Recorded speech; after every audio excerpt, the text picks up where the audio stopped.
प्रिय विद्यार्थियों, पिछले लेक्चर में मैंने आप लोगों से बात की थी कि माध्य विचलन मीन डेविएशन की गणना डायरेक्ट और इनडायरेक्ट मेथड से आप किस तरह से करेंगे। आप जानते हैं कि माध्य विचलन निकालने के लिए विचलन आप किसी भी माध्य से ले सकते हैं, चाहे वो समांतर माध्य हो, मध्यिका हो या बहुलक हो। लेकिन अच्छा ये माना जाता है कि मध्यिका से विचलन लिया जाए और बहुलक से विचलन बहुत कम स्थितियों में लिया जाता है, क्योंकि ये हमेशा क्लियर नहीं होता है कि बहुलक की वैल्यू कितनी है। तो जिससे भी आपको समांतर माध्य, मध्यिका या बहुलक से विचलन लेना है वो विचलन ले लेंगे। विचलन का मतलब होता है x में से उस माध्य की वैल्यू को घटाइए, x माइनस एक्स बार, x माइनस एम और x माइनस जेड। और साथ ही विचलन निकालते समय आपने देखा था कि प्लस माइनस के चिन्हों का ध्यान नहीं रखा जाता, इसलिए दो खड़ी रेखाएं खींच दी जाती हैं और जिससे आप विचलन लेते हैं उसके साथ में हम जोड़ देते हैं डेल्टा एम। मध्यिका से, क्योंकि माध्य विचलन का साइन होता है स्मॉल डेल्टा, तो माध्य विचलन मध्यिका से है तो स्मॉल डेल्टा, समांतर माध्य है तो स्मॉल डेल्टा एक्स बार, बहुलक से है तो स्मॉल डेल्टा जेड चिन्हों का प्रयोग करते हैं।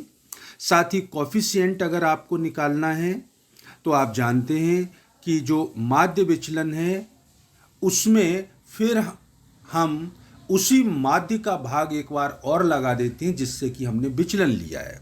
मीन्स अगर कॉफिशिएंट ऑफ मीन डेविएशन निकालना चाहें मीडियन से तो डेल्टा एम की जो वैल्यू है उसमें मीडियन का फिर भाग दे देंगे।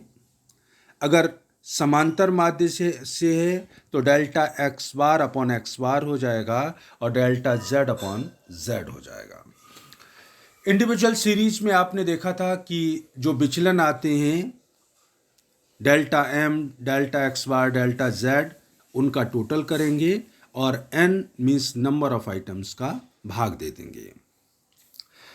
अगर खंडित श्रेणी का प्रश्न है तो आप विचलन निकालेंगे डेल्टा एम, डेल्टा एक्स बार, डेल्टा जेड, फिर साथ में फ्रीक्वेंसी दी गई होगी खंडित और अखंडित श्रेणी में, फ्रीक्वेंसी से मल्टीप्लाई करके फिर इनका टोटल करेंगे और n means total number of frequency से डिवाइड करेंगे। तो आज हम लोग जो अभी तक आपने पढ़ा था माध्य विचलन में उसका एक न्यूमेरिकल क्वेश्चन लूँगा और दोनों ही मेथड से आपको समझाने का प्रयास करूँगा, डायरेक्ट और इनडायरेक्ट मेथड से, कि आप माध्य विचलन की गणना किस तरह से करेंगे। तो क्वेश्चन देखिएगा। क्वेश्चन इस तरह से है, एक सड़क पर दुर्घटनाओं की निम्न सूचना से समांतर माध्य, मध्यिका, बहुलक द्वारा माध्य विचलन तथा माध्य विचलन गुणांक की गणना कीजिएगा। मतलब क्वेश्चन में आपको कह रहा है कि तीनों तरह के माध्य से आपको माध्य विचलन निकाल के दिखाना है और उसका गुणांक भी निकालना है। गुणांक निकालने का मतलब जिससे आपने माध्य विचलन निकाला है उस माध्य का माध्य विचलन में दोबारा भाग दे देना है। तो क्वेश्चन इस तरह से है कि number of accidents per day they रखे हैं आपको। Number of accidents per day का मतलब x दे रखा है, नंबर ऑफ डेज दे रखे हैं, फ्रीक्वेंसी दे रखी है। माध्य विचलन निकालने के लिए आप जानते हैं कि जिससे आपको विचलन लेना है उस माध्य की गणना पहले करनी पड़ती है। इस प्रश्न में आपसे कहता है कि समांतर माध्य से विचलन लेकर के निकालिए, मध्यिका से विचलन लेकर और बहुलक से विचलन लेकर निकालिए। तो इसका मतलब जिससे आपको विचलन निकालना होता है उनकी गणना पहले करनी पड़ती है। इस प्रश्न में सर्वप्रथम आपको समांतर माध्य, मध्यिका और बहुलक की गणना करनी पड़ेगी। तो बहुलक की गणना अगर आप करना चाहें तो बहुलक का मतलब इंस्पेक्शन मेथड आपने देखा था कि जहाँ पर आवृत्तियों का सर्वाधिक जमाव होता है, जिसकी सब सर्वाधिक आवृत्ति होती है, उसके सामने जो x की वैल्यू होती है वो बहुलक है। यहाँ इस क्वेश्चन में सर्वाधिक आवृत्ति 30 है, लेकिन 30 के सामने जो मूल्य है वो 1 है, इसका मतलब बहुलक 1 होना चाहिए। लेकिन हमने ये भी देखा था कि सर्वाधिक आवृत्ति बीच में होनी चाहिए। अगर बीच में नहीं है और उसके आसपास वाली आवृत्ति भी लगभग बराबर है तो हम इंस्पेक्शन मेथड को काम में नहीं लेते हैं। फिर हम समूहन विधि या ग्रुपिंग मेथड को काम में लेते हैं और ग्रुपिंग मेथड से बहुलक का निर्धारण करते हैं। तो इस क्वेश्चन में जो सर्वाधिक आवृत्ति है वो स्टार्टिंग में ही आ गई है और दूसरी आवृत्ति लगभग बराबर है 25, वो लगभग सेंटर में है। तो इंस्पेक्शन मेथड को हम काम में नहीं लेंगे, हम ग्रुपिंग मेथड को काम में लेंगे। ग्रुपिंग मेथड से अगर आपको निकालना होता है, अब सॉल्यूशन में जरा देखिएगा, number of accident x, frequency f मैंने लिख दी, मध्यिका निकालनी है, खंडित श्रेणी है x और f दे रखा है। तो आप जानते हैं कि मध्यिका निकालने के लिए CF निकालनी पड़ती है, तो मैंने CF निकाल दी। एक की पद की आवृत्ति में दूसरे पद की आवृत्तियों को क्रम से जोड़ते चलेंगे। और समांतर माध्य अगर निकालना है खंडित श्रेणी में तो आप जानते हैं f और x का गुणा करना पड़ेगा, तो f और x का गुणा करके समेशन fx निकाल दिया। अब बहुलक निकालना है, इनकी आगे बात करूंगा सॉल्यूशन में। समांतर माध्य के लिए fx अपॉन n हो जाएगा, फार्मूला आप जानते हैं। मध्यिका के लिए खंडित श्रेणी का फार्मूला था size of n plus 1 upon second item. जो पद आए उसको CF में देखिए, जिस CF में वो सबसे पहले आप पद आएगा उसके ठीक सामने वाला जो पद होगा वो मध्यिका का पद कहलाएगा। तो उसकी बात तो अभी बाद में करेंगे, फिलहाल बहुलक की बात करते हैं। चूंकि ग्रुपिंग मेथड लेना है काम में, तो आप जानते हैं कि ग्रुपिंग मेथड में हम वहाँ पे 6 कॉलम बनाते थे, जिसमें पहला कॉलम तो दी गई आवृत्तियों का होता था, 5 कॉलम हम और बनाते थे, 2-2 के जोड़े, फिर एक छोड़ के 2-2 के जोड़े, फिर आपने पढ़ा था 3-3 के जोड़े बनाएंगे, एक छोड़ के 3-3 और 2 छोड़ के 3-3। फिर टेलीवार लगा लेंगे और फिर आप देखेंगे कि जिसके टेलीवार सर्वाधिक हैं, यहाँ पे आप देख रहे हैं सॉल्यूशन में टेलीवार सेकंड नंबर पे 5 आ रहे हैं और तीसरे नंबर पे 4 आ रहे हैं। तो जिसके टेलीवार सर्वाधिक होते हैं उसके सामने वाला मूल्य या x की वैल्यू बहुलक कहलाएगी। तो इस क्वेश्चन में आप देख रहे हैं कि बहुलक या z का मान कितना हो गया, 1। अब आपको मीन निकालना है, समांतर माध्य निकालना है। तो समांतर माध्य का फार्मूला आप जानते हैं, खंडित श्रेणी में summation fx upon n। fx आपने निकाल लिया है कितना, 188, n कितना है 100, 188 में 100 का भाग दूंगा तो 1.88 हो जाएगा। मध्यिका निकालनी है, तो मध्यिका निकालने का फार्मूला आप जानते हैं, n plus 1 upon second item. n का मतलब total number of frequencies, 100 plus 1 upon second item बराबर 101/2वां पद। 101/2वां का मतलब 50.5वां पद, और 50.5वें पद को CF में अगर आप देखेंगे तो वो सबसे पहले किस में आएगा, 71 में। 71 में आया, 71 के सामने x की जो वैल्यू है वो 2 है, इसका मतलब मध्यिका कितनी हो गई, 2। तो ये बेसिक चीज़ थी जो हम लोग बहुत पहले डिस्कस कर चुके हैं। समांतर माध्य, मध्यिका या बहुलक आप किस तरह से निकालते हैं। तो इस क्वेश्चन में समांतर माध्य मीन हो गया fx अपॉन n, 188/100, 1.88। मोड को मैंने ग्रुपिंग मेथड से निकाल दिया, वो 1 है। और मध्यिका n plus 1 upon second item, 50.5वां पद बराबर 2। माध्य विचलन के लिए जिससे आपको विचलन लेना है उसको आपको पहले निकालना पड़ेगा। इस क्वेश्चन में चूंकि आपको कहता है समांतर माध्य, मध्यिका और बहुलक तीनों से विचलन लेकर के माध्य विचलन निकालिए, इसका मतलब तीनों की कैलकुलेशन करनी थी, वो आपने कर ली। अब डायरेक्ट मेथड की मैं आपसे पहले बात करूंगा। और डायरेक्ट मेथड क्या था कि जो माध्य है विचलन है, जिससे आपको विचलन लेना है, एक्स में से उसको घटाना है और प्लस माइनस के चिन्हों का ध्यान नहीं रखना है। D M D x bar D Z आ जाएगा। चूंकि खंडित श्रेणी का प्रश्न है तो एफ से मल्टीप्लाई भी करना है, तो F D M F D x bar F D Z आ जाएगा और उनका टोटल करके number of item means N से डिवाइड कर दूंगा। तो देखिएगा जरा सॉल्यूशन डायरेक्ट मेथड में, calculation of mean deviation from direct method. Size, number of accidents दे रखे थे, पर डे 0 1 2 3 4 5 हैं।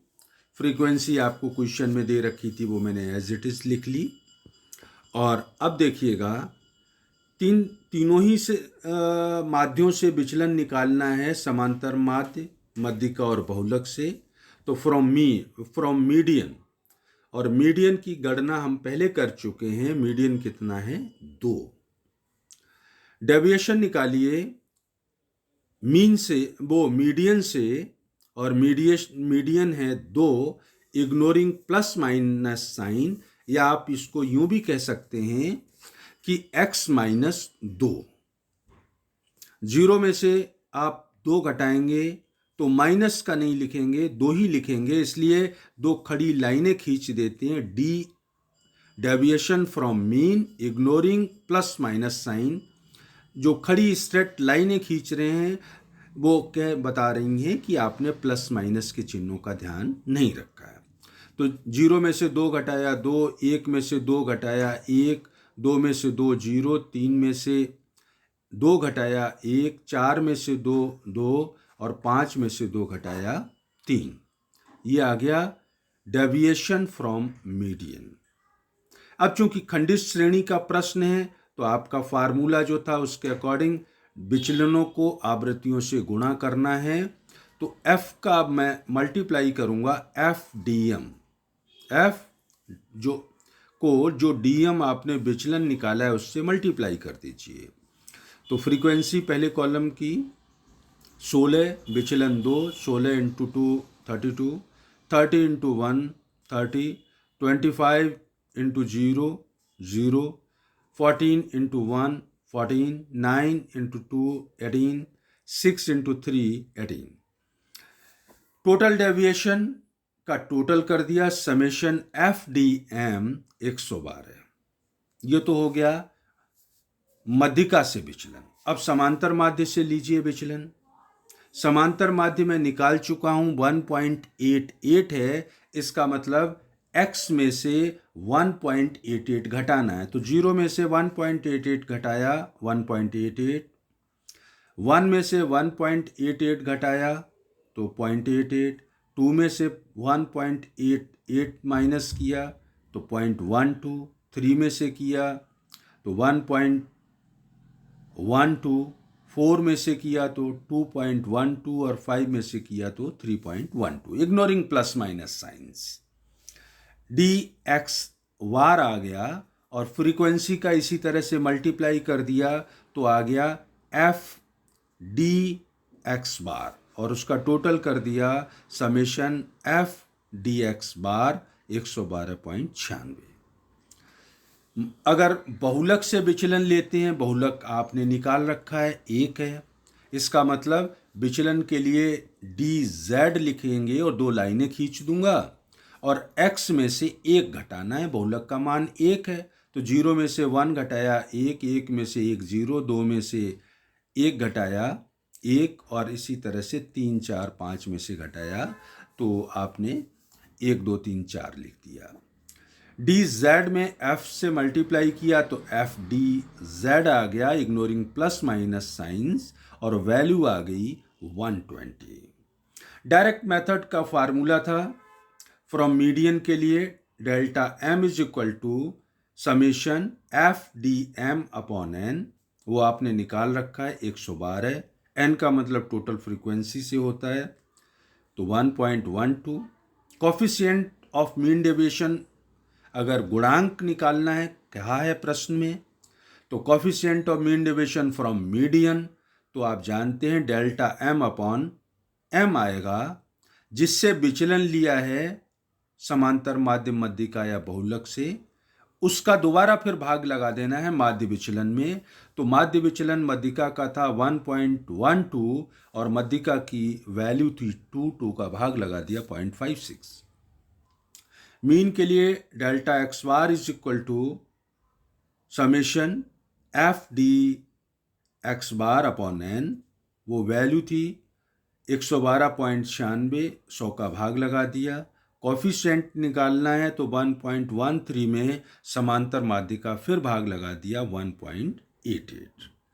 बहुलक के लिए delta z summation f D z upon n 120/100 1.2, coefficient के लिए 101.20 में बहुलक 1 का फिर भाग लगा दिया तो ये आ गया 1.2। तो इस तरह से आपने देखा कि डायरेक्ट मेथड में जिससे हम विचलन लेंगे, पहले तो उसकी गणना करनी है। विचलन लेते समय प्लस माइनस को ध्यान नहीं रखना है। विचलन आ गया, खंडित या अखंडित श्रेणी का प्रश्न है तो f को मल्टीप्लाई करना है विचलनों से, तो f D Z D x bar D M आ जाएगा और टोटल फ्रीक्वेंसी से डिवाइड कर देंगे। कॉफिशिएंट निकालना है तो माध्य विचलन की जो वैल्यू है उसमें वापस फिर भाग लगा दूंगा जिससे विचलन लिया है, मीन समांतर माध्य मध्यिका या बहुलक से। अगर इसी प्रश्न को इनडायरेक्ट मेथड से आपको करना हो तो कैसे आप सॉल्व करेंगे उसको भी मैं आपको दिखा रहा हूं। तो पहले तो मैंने प्रश्न लिख दिया। अब यहाँ पे साइज x दे रखा है 0 से लेके 5, फ्रीक्वेंसी दे रखी है आपको 16 से लेके 6 तक, एज इट इज क्वेश्चन में जो मैंने लिख दी।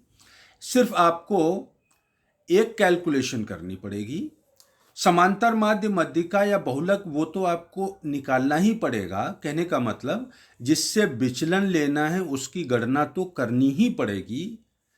बाकी जो कैलकुलेशन है सिर्फ 2 ही पॉइंट आपको कैलकुलेट करने हैं, मीन्स x और f तो दे रखा है, एक ही पॉइंट कैलकुलेट करना है, f और x का गुणा करना है। तो मैंने fx का गुणा कर दिया जो आपके प्रश्न में था, f और x का गुणा करके टोटल साइज निकाल दिया fx का। अब क्या करना है, फार्मूला में आपको थ्योरेटिकल लेक्चर के समय मैंने बताया था कि जिससे आपको विचलन लेना है उससे बड़े वाले मूल्य और छोटे वाले मूल्यों को देखना है। बड़े वाले जो मूल्य हैं उनकी मूल्य और आवृत्तियों का गुणा करेंगे, वो fx(a) कहलाएगा। छोटे वाले मूल्य और उनकी आवृत्तियां हैं वो fx(b) कहलाएंगी। छोटे वाले मूल्यों की आवृत्तियों का टोटल अगर आप करेंगे तो वो कहलाएगा nb, और बड़े वाले मूल्य अगर हैं और उनकी आवृत्तियों का टोटल आप करेंगे तो वो कहलाएगा n स्मॉल a, और वो होता है n स्मॉल b।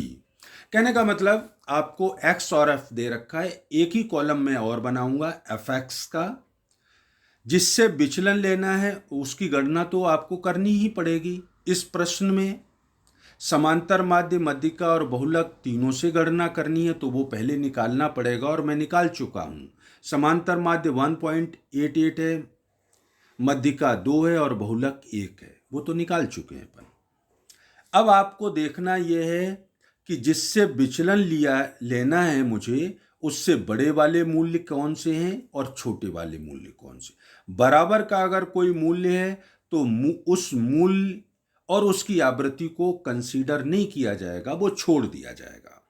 तो देखिएगा जरा सॉल्यूशन में, मध्यिका से पहला कॉलम fx निकाल दिया मैंने फ्रॉम मीडियन, और मीडियन कितना है 2, तो मीडियन से बड़े वाले पद और छोटे वाले पद देखना है। मीडियन 2 है, कहाँ पद का मतलब x में देखना है, तो x में 2 एग्जैक्ट वैल्यू मिल रही है अपने को।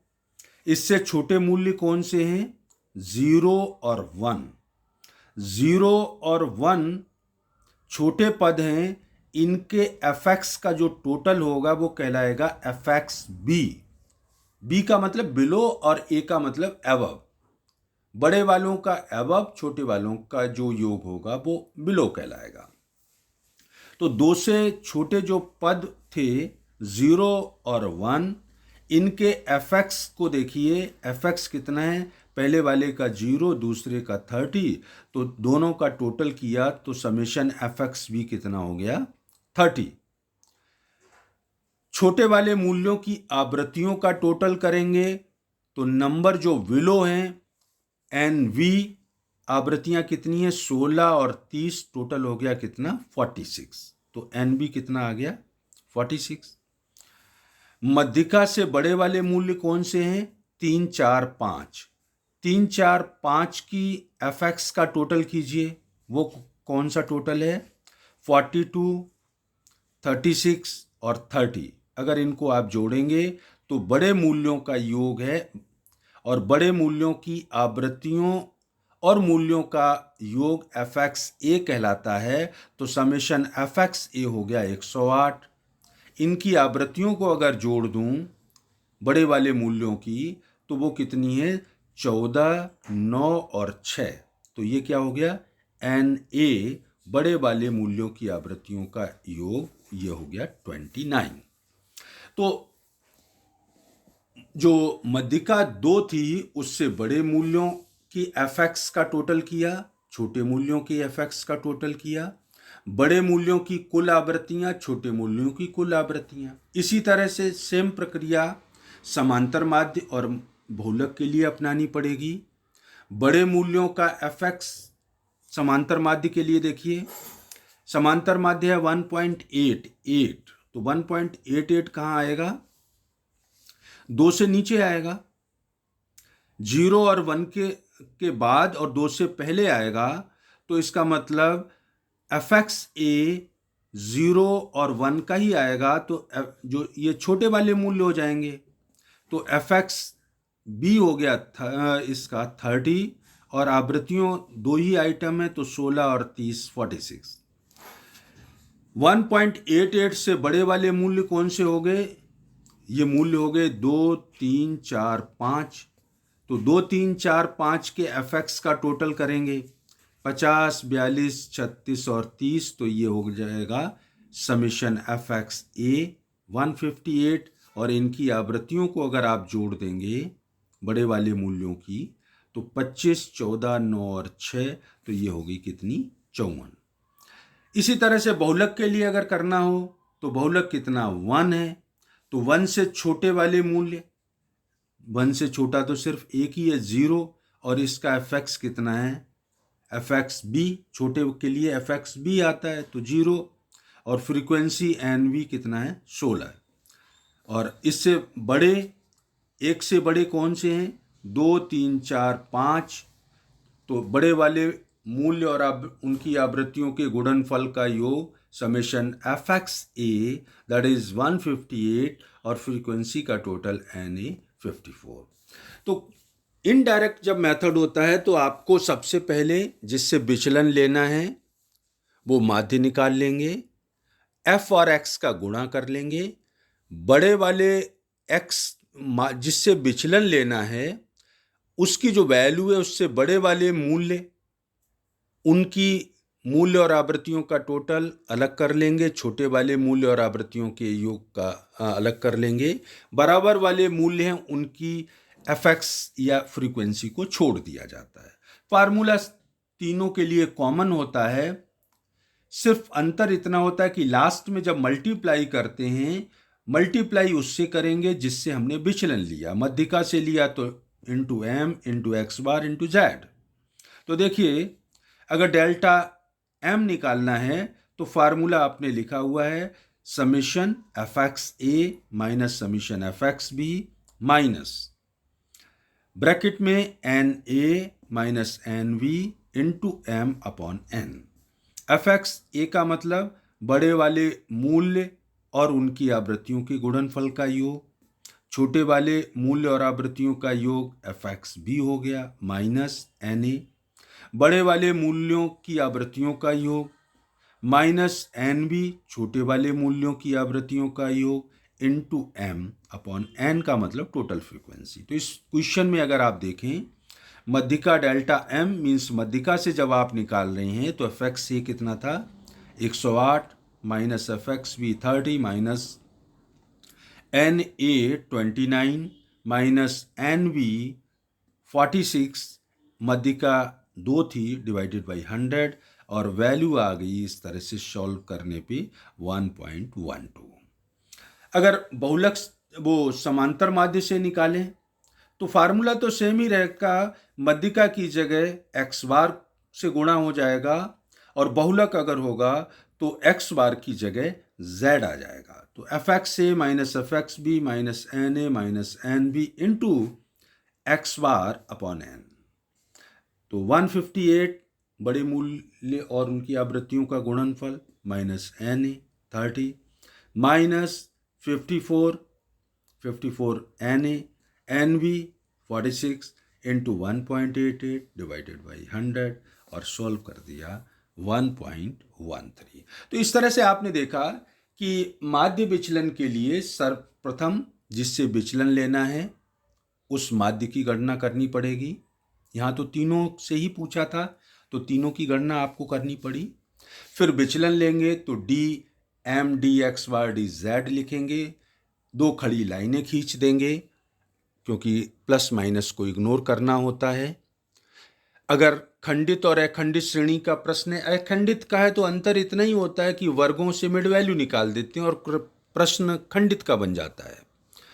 एफ और विचलनों का गुणा करेंगे और विचलनों के गुणनफल में आप भाग लगा देते हैं जब एन का, तो वो डायरेक्ट मेथड से हो जाता है।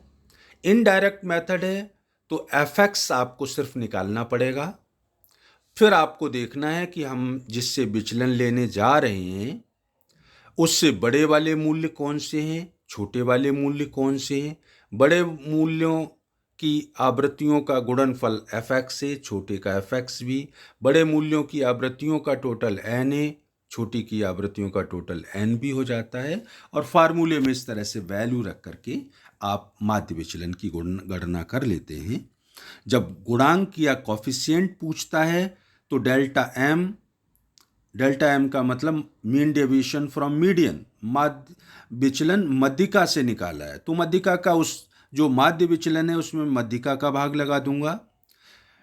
डेल्टा एक्स बार है, समांतर माध्य से माध्य विचलन है तो उसमें समांतर माध्य का, और बहुलक से है तो बहुलक का एक बार और भाग लगा देंगे तो कॉफिशिएंट आ जाता है। तो आप लोग इससे संबंधित अब एग्जाम्पल की स्टडी कीजिएगा। कई दिन पहले मैंने आपको इसका थ्योरेटिकल लेक्चर दिया था तो आज सोचा कि इसके बारे में एक न्यूमेरिकल क्वेश्चन के माध्यम से आप लोगों को कंसेप्ट क्लियर किया जाए। तो आज के लिए इतना ही। नेक्स्ट लेक्चर में फिर मैं किसी और से मतलब इसी चैप्टर से संबंधित प्रमाप विचलन का एक पॉइंट हमारा अभी बकाया है, उस पे मैं आपसे चर्चा करूंगा और उसके न्यूमेरिकल क्वेश्चन के माध्यम से उसके एस्पेक्ट को समझाने का प्रयास करूंगा। तो आज के लिए इतना ही। Thank you.